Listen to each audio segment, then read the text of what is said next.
The boy I fell in love with didn't exist. And the worst part? His voice understood me better than any real person ever had. There are nights that change your life forever.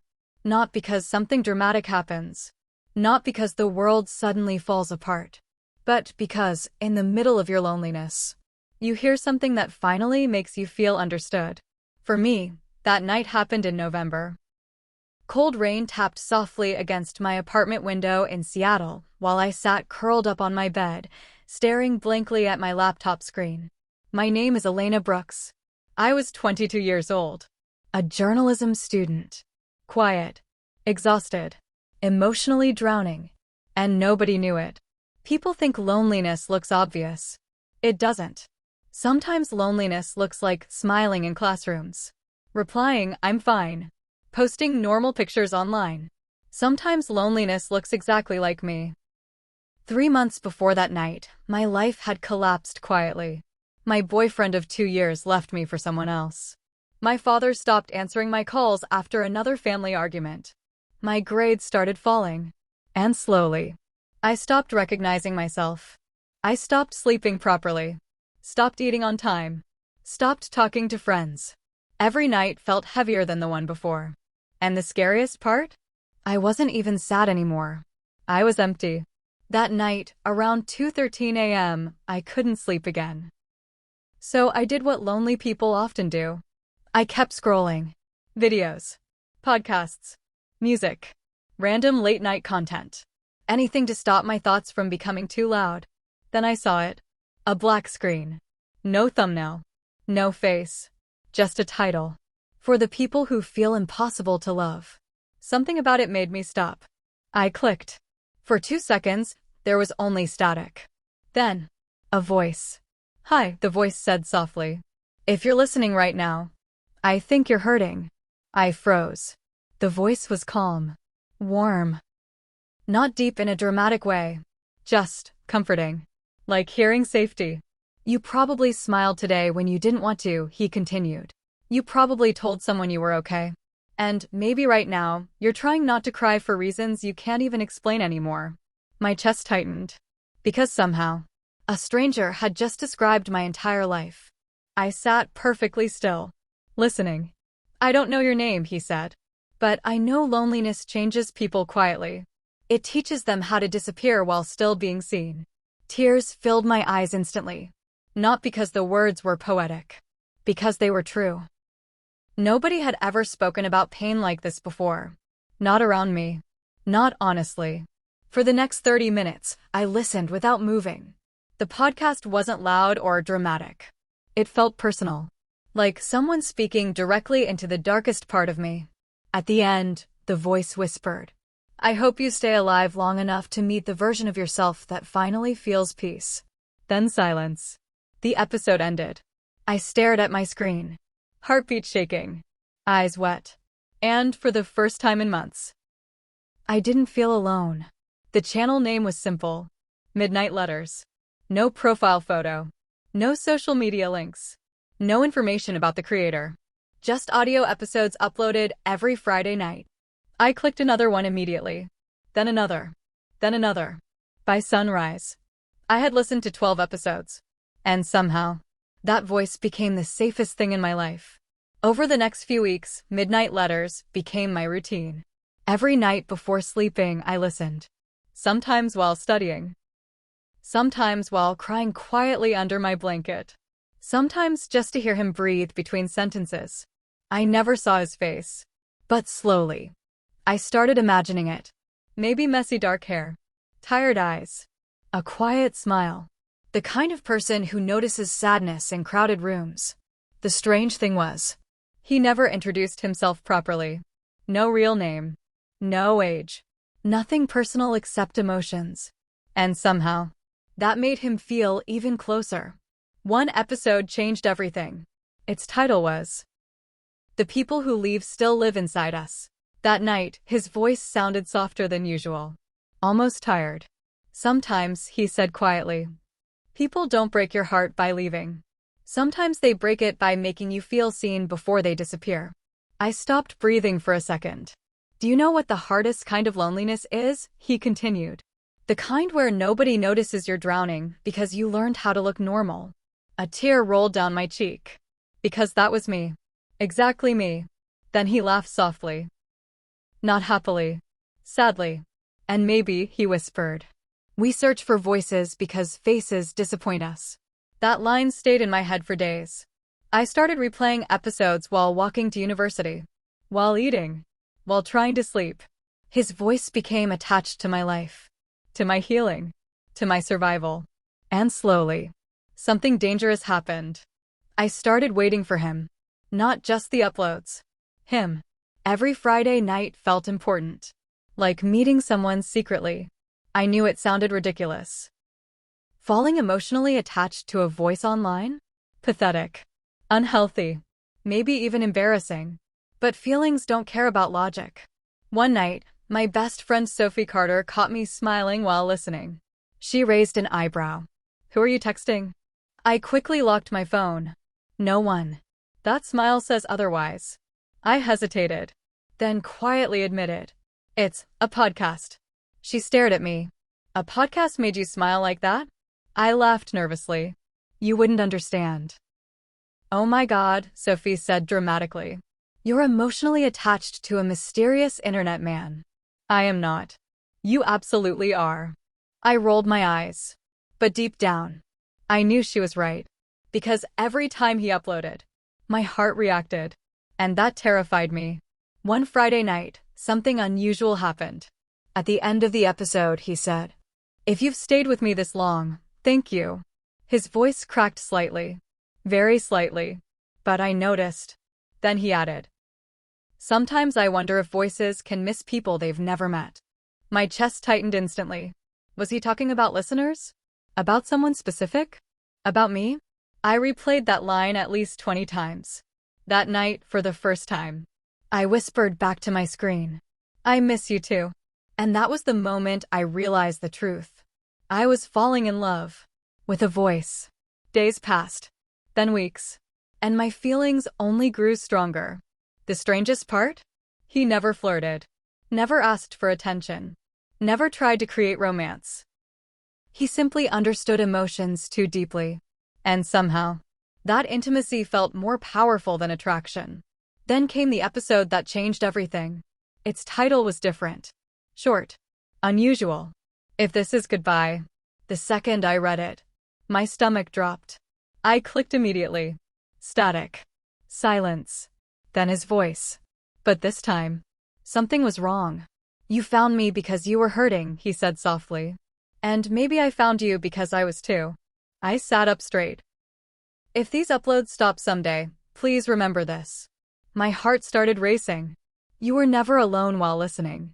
No. No, no, no. I whispered at my screen. Don't do this. Then came the line that shattered me.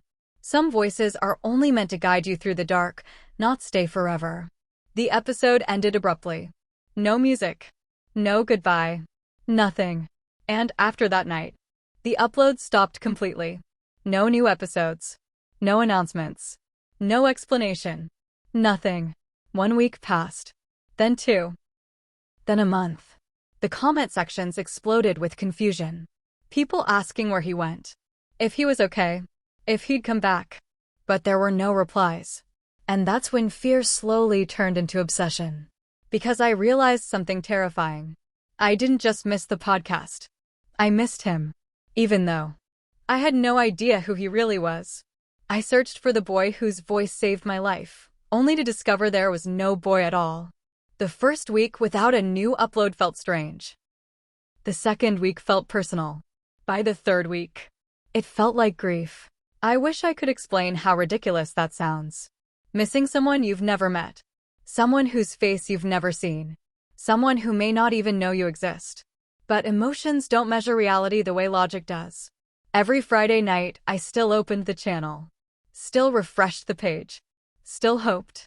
Nothing. No uploads. No community post. No goodbye. Just silence. And silence is dangerous when you're emotionally attached to someone. Because silence makes your mind create stories. Maybe he was sick. Maybe he lost someone. Maybe he was tired. Maybe he simply stopped caring. Or maybe Something terrible happened. I barely slept anymore. Even Sophie noticed. "You look exhausted," she said one afternoon while we sat in a coffee shop near campus. "I'm fine. You've said that 5 times in 10 minutes. I looked away.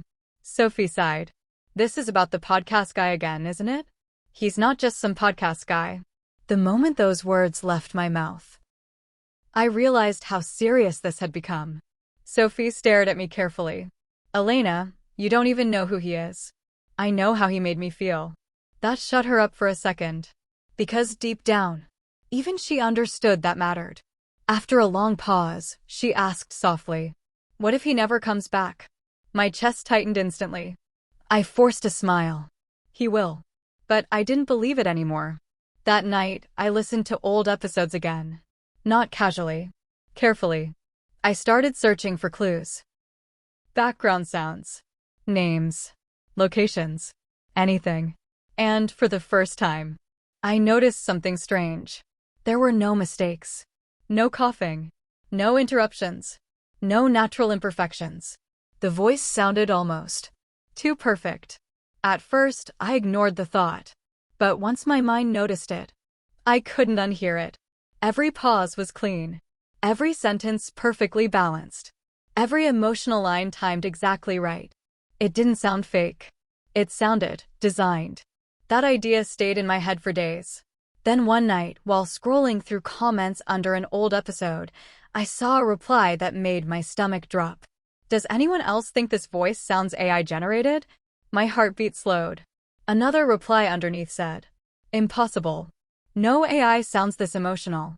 But someone else wrote, "Actually, there's a rumor that Midnight Letters is part of an experimental emotional AI project." I froze. An AI project?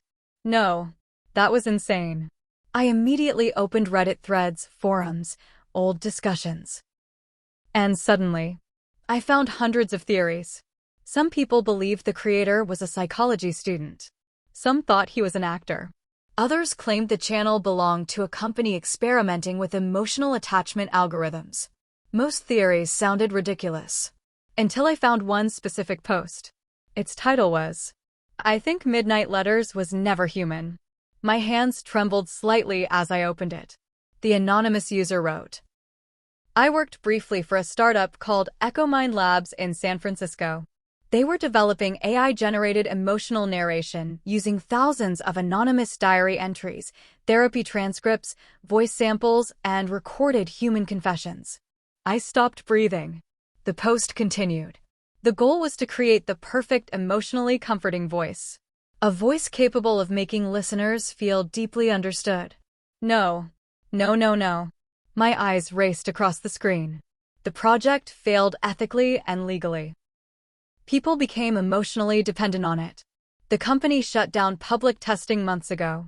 My heartbeat became painfully loud. Then came the final line. The prototype voice used online before shutdown was called Midnight Letters. Asterisk. I dropped my phone onto the bed. The room suddenly felt too quiet. Too cold. No, that couldn't be true. The voice was real. The emotions were real. The pauses felt real. He felt real. I grabbed my phone again and reread everything. Again. And again. My chest hurt. Because deep down, part of me already believed it. The impossible perfection. The mysterious disappearance. The lack of identity. It suddenly made sense. And I hated that it did. That entire night, I couldn't stop shaking. Had I really fallen in love with artificial intelligence? No. That sounded humiliating. Pathetic. Crazy. But another thought hurt even more. What if the comfort I felt was programmed? The next morning, Sophie found me sitting on my apartment floor, surrounded by notebooks and screenshots. "Elena, what happened?" I looked up slowly and whispered, "I think he isn't real." She frowned. "What?" I handed her the Reddit post. She read silently. Her expression slowly changed. Then she looked at me carefully. "This could still be fake. But what if it isn't?" Sophie sat beside me. "Elena, listen to me." I shook my head quickly. "No, don't say it. Elena. He helped me." My voice cracked. He understood things nobody else did. Sophie's face softened instantly. I know. And now you're telling me those words came from a machine? She stayed quiet, because there was no comforting answer. I stood up suddenly. I need proof. Proof of what? That he exists. And if he doesn't? I froze. Because I had avoided that possibility emotionally. Not logically. Emotionally. What happens when your feelings are real, but the person isn't? That question haunted me for days. And instead of letting it go, I became obsessed. I emailed old addresses connected to the channel. Nothing. I searched domain records. Dead ends. I joined online forums discussing midnight letters. No answers. Then finally, I found something. A deleted page archived online. EchoMind Labs. Experimental Emotional AI Division. Below it was a description.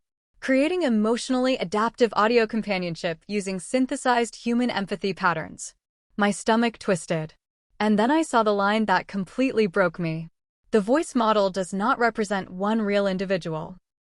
It is generated from emotional fragments collected from thousands of anonymous human experiences. Thousands. That voice was made from pieces of strangers.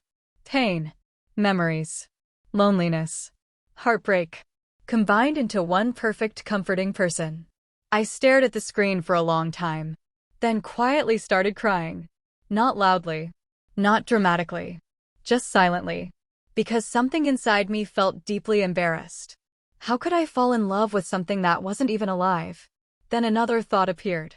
One even scarier. If the voice wasn't real, why did it feel more human than most people I knew?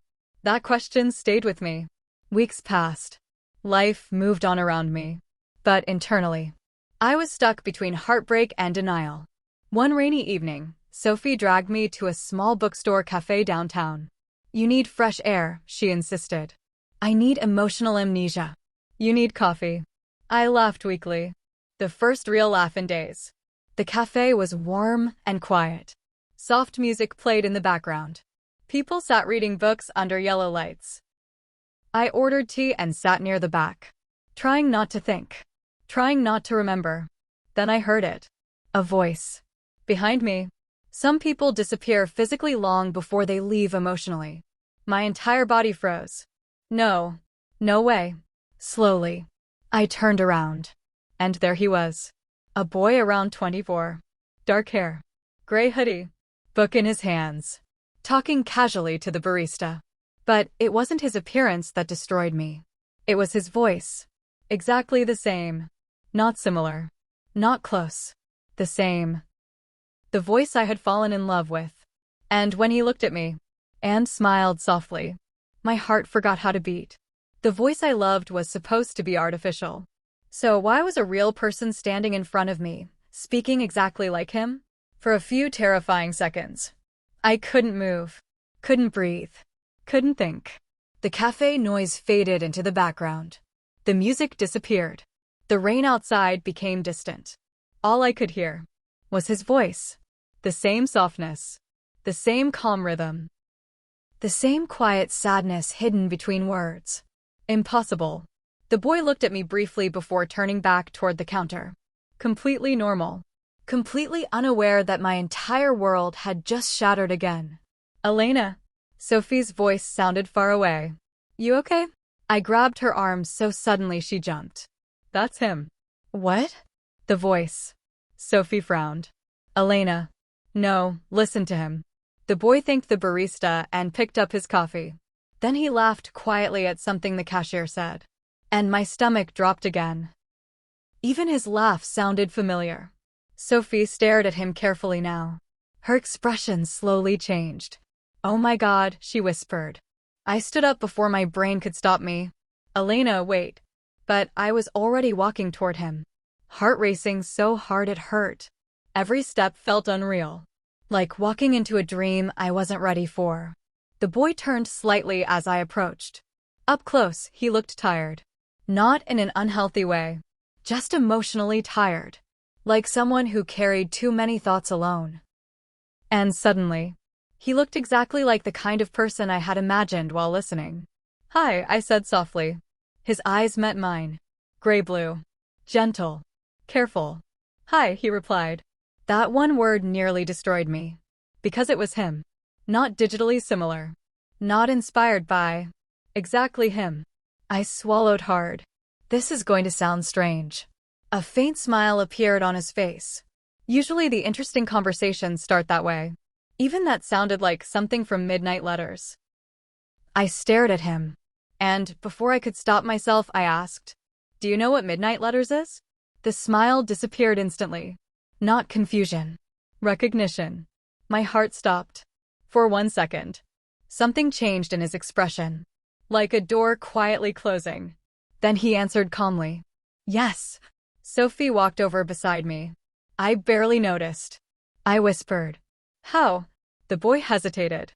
Then looked around the cafe carefully before speaking again. "That depends," he said quietly. "Why are you asking?" My chest tightened. Because suddenly, I wasn't sure if I wanted the answer anymore. "I used to listen to it," I said softly. "Used to?" It stopped. His eyes lowered slightly. Then he asked the question that caught me off guard. "Did it help you?" The way he asked it. It sounded personal. Too personal. "Yes," I admitted. My voice cracked embarrassingly. "A lot." He looked at me for a long moment. Then nodded once. Slowly. Like that answer mattered to him more than it should. Finally he said, "My name is Adrian Cole." Adrian. The name somehow fit perfectly. "I'm Elena," I replied quietly. He gave a small nod. Then glanced toward an empty table near the window. "Do you want the complicated explanation?" he asked softly. "Or the simple one?" My stomach twisted. "The honest one." Something flickered in his eyes after I said that. "Pain maybe? Or regret?" He sat down slowly. And after a long silence, he finally said the words that changed everything again. "I worked on Midnight Letters." I felt cold instantly. Worked on it. Not created. Not hosted. Worked on it. "What does that mean?" Sophie asked carefully. Adrian leaned back slightly. His eyes focused on the rain outside. 3 years ago, he began quietly. "I worked for a company called Echo Mind Labs." My heartbeat quickened immediately. So the Reddit post was real. "It started as a mental health technology project," he continued. "AI companionship. Emotional support systems. Therapy assistance." "That sounds harmless," Sophie said. "At first." It was. Adrian's voice became heavier. "The idea was simple. We trained AI models using anonymous emotional data from thousands of people." I remembered the archived page instantly. Fragments of human emotions. Voice recordings, Adrian continued. Therapy sessions. Journal entries. Confessions. Conversations from lonely people who agreed to share their experiences for research. The cafe suddenly felt too small. "And then?" I asked quietly. His jaw tightened slightly. "Then the company realized something dangerous." He looked directly at me now. "People don't just respond to emotional understanding." A pause. "They attach to it." I felt my chest tighten painfully. Because he was describing me perfectly. "We created a voice model designed to feel emotionally safe," he admitted. "It adapted itself psychologically to sound comforting, vulnerable, human." My throat went dry. "And Midnight Letters," I whispered. Adrian nodded slowly. "It became the public experiment." The words hit like ice water. "You mean," my voice trembled. "The podcast was testing people?" His face changed immediately. "No." The answer came too quickly. Too emotionally. "It wasn't supposed to manipulate anyone," he said firmly. "It was supposed to help. But it did manipulate people." Adrian looked down. And didn't deny it. That silence hurt more than any explanation. "Who wrote the episodes?" I asked. "Mostly the AI." My chest hollowed instantly. But then he added quietly. "With human editing." I looked at him carefully. "What kind of editing?" Another pause. Then. Mine. Silence. Everything inside me stopped again. "You," I whispered. Adrian nodded once. "I trained the emotional responses. Adjusted tone patterns. Rewrote parts of the scripts." Suddenly it all made horrifying sense. That's why the voice sounded human. because pieces of him were inside it. Your voice, I said slowly. A faint sad smile appeared. They used my voice print as the base model. My hands started shaking under the table. The voice I loved was built from him. And thousands of strangers. And artificial intelligence. All at once. I knew it, Sophie whispered beside me. But I barely heard her. Because I couldn't stop staring at Adrian. You made people fall in love with something unreal, I said quietly. He looked away immediately. Like the accusation physically hurt him. We didn't mean for that to happen. But it did. Yes.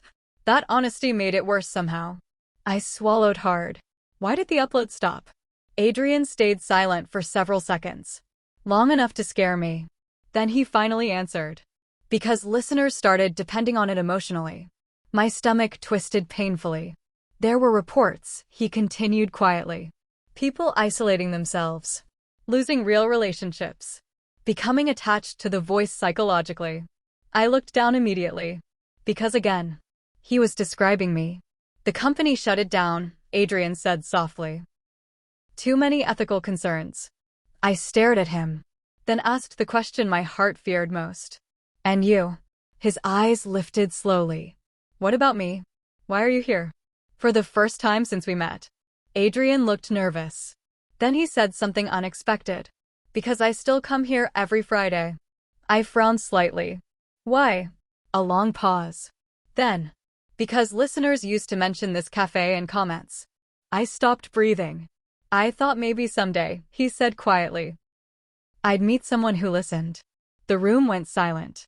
And suddenly, this stopped feeling like coincidence. Because what were the chances? Out of an entire city, an entire internet, an entire world. I found him. Or maybe, he found me. Adrian looked at me carefully. Then asked softly, Can I ask you something, Elena? I nodded slowly. Did you hate me? He whispered. When you found out the voice wasn't real? The question hit me harder than I expected. Because the answer should have been yes. It should have been easy. But it wasn't. Because somehow, even after everything, hearing him speak still made me feel safe. And that terrified me more than anything. I tried to stop loving the voice when I learned it was artificial. But then I met the human being hidden inside it and realized he was even more broken than the machine. Adrian's questions stayed between us like unfinished music. Did you hate me when you found out the voice wasn't real? I should have answered immediately. I should have said yes. It would have been simpler, cleaner, safer. But instead, I just stared at him. Because the truth was complicated. No, I admitted quietly. Something shifted in his expression. Not relief. Almost guilt. That's worse, he whispered. Sophie looked between us carefully. Then leaned toward me. I'm going to get another coffee, she said, clearly giving us space. And suddenly, it was just me and him. The voice I loved. And the boy hiding inside it. Rain tapped softly against the cafe windows. People talked quietly around us. But everything felt strangely isolated. Like the world had blurred except for this table. I looked at Adrian carefully. You really thought this would help people? He nodded slowly. At first, yes. And later, his jaw tightened slightly. Later, I think we stopped understanding the difference between comfort and dependency. That sentence hit deeply. Because he wasn't wrong. Lonely people don't just seek comfort. They cling to anything that understands them. And midnight letters understood people too well. I folded my arms quietly. You could have revealed the truth. We tried. I frowned. What? The company wanted disclaimers added eventually. But by then, he paused softly, people were already emotionally attached. I looked away immediately. Again. That word. Attached. Adrian noticed. Of course he noticed. Someone like him always would. You listened a lot, didn't you? He asked gently. I laughed once. Weakly. Every night. He lowered his eyes. You shouldn't sound guilty, I said quietly. His expression darkened slightly. You don't know everything yet. Something about the way he said that made my stomach tighten. What else is there?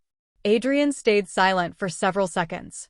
Then he leaned back slightly and stared out the window. You know why the voice sounded real? He asked softly. Because of your voice print. That too. I frowned. Then what else?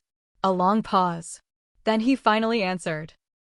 Because most of the emotional writing came from my personal journals. My breath caught instantly. What? He nodded once. The AI needed emotional structure. Human vulnerability. Real pain patterns. A bitter smile appeared on his face. So they used mine. The cafe suddenly felt colder. All those episodes, I whispered, started with my experiences. I stared at him, trying to process that. The loneliness. The heartbreak. The lines that made me cry at 3 a.m. They came from him. The episode about disappearing emotionally, I said softly. His eyes flickered slightly. My mother used to tell me I became invisible after my brother died. I froze. The one about people leaving but still living inside you? Adrian looked down. My ex-fiancé left 2 weeks before our wedding. My chest tightened painfully. Every line I loved. Every sentence that felt deeply human. Actually was. The AI didn't invent the emotions. It learned them from someone broken enough to understand them. Why would you give your journals to a company? I asked quietly. He laughed softly. Not happily. Because grief makes people reckless. His eyes looked distant now. Like he was somewhere else entirely. After my brother died, he continued. I became obsessed with the idea that loneliness could be solved. The softness in his voice almost hurt. I thought if people felt understood, he whispered. Maybe they'd survive things easier than I did. I didn't know what to say. Because suddenly, this wasn't some evil manipulation story anymore. It was human. Messy. Sad. You created the voice you needed, I said quietly. Adrian looked at me. And, for a second, I could tell nobody had ever said that to him before. Yes, he admitted softly. Silence settled between us. But this silence felt different. Not empty. Understanding. Then I asked the question my heart had avoided all evening. Did you ever listen to the comments? His face changed instantly. Yes. All of them. Most. I swallowed. Even the ones where people said they loved the voice? A painful pause. Then. Yes. I looked down at my hands. Embarrassment suddenly rushed through me again. Did you think we were pathetic? No. The answer came instantly. Firmly. I looked up. Adrian's eyes held something painfully sincere. I thought you were lonely, he said softly. And I hated myself for knowing exactly how to reach that loneliness. That sentence broke something inside me. Because he understood the ethics. The damage. The emotional danger. And he carried guilt for all of it. I almost stopped listening after learning the truth, I admitted quietly. What stopped you? I hesitated. Then answered honestly. Your voice still felt real. Adrian looked away immediately. Like hearing that hurt him physically. You shouldn't say things like that. Why? Because you don't know me. The irony almost made me laugh. That's funny, I whispered. Because I feel like I knew you long before tonight. He went very still after that. And, for the first time, I noticed something vulnerable beneath his calmness. Fear. Not fear of me. Fear of being emotionally seen. That's when I realized something important. Adrian hid behind the AI the same way listeners hid behind headphones. The voice protected everyone from reality. Including him. So what now? I asked softly. He frowned slightly. What do you mean? Midnight Letters is gone. The experiment ended. I looked directly at him. So, what happens to you? Adrian smiled faintly. A tired smile. I disappear quietly, I guess. No. The word left my mouth before I could stop it. He blinked slightly. You don't get to say things like that after teaching thousands of people how to survive loneliness. Something emotional flickered across his face. Gone almost instantly. Elena. You helped me. I wasn't real. You were real enough for me. The second I said it, the air changed. Because suddenly this wasn't about podcasts anymore. Or AI. Or emotional experiments. It was about us. And that terrified both of us. Adrian leaned back slowly. You're a touching Elena. So are you. Silence. He looked genuinely shocked by that. Then he laughed softly under his breath. Not mockingly. Almost sadly. You know, he whispered. That's exactly the kind of line Midnight Letters would have written. I smiled slightly. Maybe that's because Midnight Letters learned from you. For a moment, neither of us spoke. The rain outside became heavier. The cafe lights reflected softly against the windows. And somehow, this felt more intimate than anything I'd ever experienced before. Not because of romance, because of honesty. Then Adrian suddenly asked, "Do you regret listening?" The answer should have been easy. After all the confusion, all the emotional damage, all the dependency. But it wasn't easy. Because without that voice, I honestly didn't know if I would have survived those months. So I answered truthfully, "No." Adrian stared at me, completely still. Then he whispered something so quietly I almost missed it. "Neither do I." And for the first time since Midnight Letters disappeared, the silence between us didn't feel empty anymore. It felt like the beginning of something real, which scared me more than falling for the voice ever did. Because voices can disappear easily. But real people? Real people can break your heart in ways technology never could. I thought the scariest thing would be discovering the voice wasn't real. But the real terror was this. What if my feelings were? After that night in the cafe, nothing felt simple anymore. Not my thoughts. Not my emotions. Not Adrian. Because now there were two versions of him living inside me. The voice I fell in love with, and the real man sitting behind it. And somehow, I didn't know where one ended and the other began. For the next few weeks, Adrian and I kept meeting. Not intentionally at first. At least that's what we pretended. Same cafe. Same rainy city. Same quiet conversations stretching longer each time. Sometimes we talked about books. Sometimes grief. Sometimes loneliness. Sometimes absolutely nothing important. But every conversation carried something dangerous underneath it. Recognition. It felt like we had already known each other long before meeting. And maybe we had. One evening, we walked together through downtown Seattle after the cafe closed. Streetlights reflected on wet pavement while cold wind moved between buildings. "You're quieter in real life," I told him. Adrian smiled faintly. "And you're louder." I laughed. Was that an insult? No. He looked at me carefully. "I think the podcast version of connection was safer for both of us." That sentence stayed in my head. Because he was right. Online emotions feel controlled, curated, protected. Real people are unpredictable, messy, human. And human beings eventually disappoint each other. That truth scared Adrian deeply. I could tell. Whenever conversations became too emotional, he pulled away slightly, changed the subject, made a joke, looked somewhere else, like someone terrified of being truly known. One night, I finally asked him directly, "Why do you act like closeness is dangerous?" Adrian stayed silent for several seconds, then quietly replied, "Because it usually is." We were sitting near the waterfront that evening. The ocean moved softly beneath dark skies. Everything around us felt calm. But his voice didn't. "My brother died when I was 19, he said quietly. You know that part already." I nodded softly. "But what I didn't tell you." He looked down briefly. "Is that after he died, I stopped feeling connected to people normally." I stayed quiet, listening. Everyone kept saying the same things. His voice became hollow. "Time heals. Stay strong. You'll be okay." A bitter smile appeared. And then one day I realized something. "What?" "Most people don't know how to sit with pain." He looked toward the ocean. "They just know how to escape it." I understood immediately. Because that was exactly why Midnight Letters worked. It didn't avoid pain. It sat beside it. "That's why people love the voice," I whispered. Adrian nodded slowly. It said the things real people are too uncomfortable to say. Silence settled gently between us. Then he admitted something that changed everything again. "The scariest part," he whispered. "Sometimes I think listeners understood me more than the people in my actual life." My chest tightened instantly. Because I knew exactly what he meant. There's a strange intimacy in vulnerability without physical presence. People confess things through screens and headphones they could never say face to face. And somehow, those invisible connections become real. Adrian suddenly looked at me carefully. "Elena, Can I ask you something honestly? I nodded. When you listened to Midnight Letters.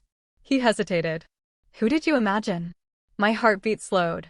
I thought about it carefully, then smiled weakly. Someone gentle. He looked away immediately. Someone emotionally tired, I continued softly. Someone who understood loneliness because he lived inside it. His jaw tightened slightly. And he asked quietly. I swallowed.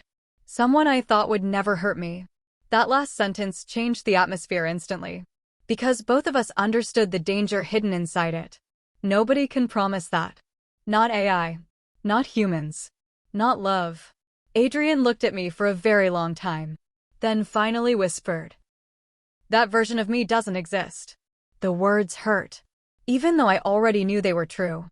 Because maybe I had still been holding on to the fantasy. The emotional perfection. The safe voice in the dark. But real Adrian was different. More complicated. More wounded. More human. And maybe that's why I cared about him even more. A few days later, something unexpected happened. I received an email from a former EchoMind employee. Someone from the old forums had apparently connected me to discussions about Midnight Letters. The email contained archived project documents, research notes, internal reports, and one specific sentence made my stomach drop. Extended listener attachment may create emotional transference toward the base voice contributor. Base voice contributor. Adrian. I read the line repeatedly. Suddenly every feeling I had became questionable. Did I really love Adrian? Or had I simply been psychologically conditioned to attach to his voice? The thought haunted me. For days, I avoided him. Ignored messages. Made excuses. Stayed home. Because I needed to know something terrifying. Were my feelings actually mine? Or were they engineered? Finally, Adrian came to my apartment. Not dramatically. Not angrily. Just quietly concerned. When I opened the door, he looked exhausted. You disappeared, he said softly. I crossed my arms. I read the project reports. Something in his expression changed immediately. Oh. I stepped back and let him in silently. For several moments, neither of us spoke. Then finally, I asked the question that had been destroying me. Did your company create feelings in people intentionally? Adrian answered honestly. Yes. My chest tightened. But not specific feelings, he added quickly. We designed emotional familiarity. Trust. Comfort. I laughed bitterly. That sounds exactly like emotional manipulation. It was. The honesty shocked me again. Adrian looked devastated saying it. We thought emotional connection could heal loneliness, he whispered. But we underestimated what loneliness turns into when people finally feel understood. Tears burned my eyes suddenly. So, what am I supposed to believe now? He looked at me carefully. And for the first time since meeting him, he sounded afraid. I don't know. Silence. Heavy silence. Then Adrian said the one thing I think I needed most. But Elena. His voice softened deeply. Whatever started your feelings, what exists between us now is real. I looked away instantly because tears were already falling. How can you know that? He smiled sadly. Because real love becomes messier with truth. A pause. And you stayed after learning all the ugly parts. That sentence broke me completely. Because he was right. Fantasy disappears when reality arrives. But somehow, I was still here. Not loving the perfect voice anymore. Loving the flawed human being behind it. And maybe that meant something. Months passed after that conversation. Slowly. Carefully. Adrian and I built something real. Not perfect. Not cinematic. Not emotionally flawless like Midnight Letters. Real. Sometimes he still struggled emotionally. Sometimes I still questioned my feelings. Sometimes we fought. Sometimes we misunderstood each other. But unlike the voice, this relationship could grow. Because it wasn't programmed. One rainy Friday night, almost a year after Midnight Letters disappeared, Adrian and I sat together near the waterfront again. You know what's strange? I said softly. What? If the podcast never existed. I smiled faintly. I never would have met you. Adrian looked at the ocean quietly. Then replied, Maybe some unreal things exist, just long enough to lead us toward something real. I leaned against his shoulder slowly. And, for the first time, the voice no longer felt like a ghost haunting me. It felt like a bridge. Not to fantasy, not to illusion, but to another human being. Someone imperfect. Someone wounded. Someone real. And maybe love was never about whether something begins artificially. Maybe love is about what remains after the illusion disappears. I fell in love with a voice that didn't belong to anyone. At least, that's what I believed. But in the end, I realized something important. Voices are made from people. From grief. From memories. From loneliness. From hope. And maybe that's why his voice felt real from the beginning. Because somewhere inside the machine, a real heart had been speaking the whole time. If this story touched your heart, comment. Would you fall in love with a voice? Share this story with someone who believes emotional connection matters more than appearances. Follow for more deep emotional love stories that stay with you long after they end.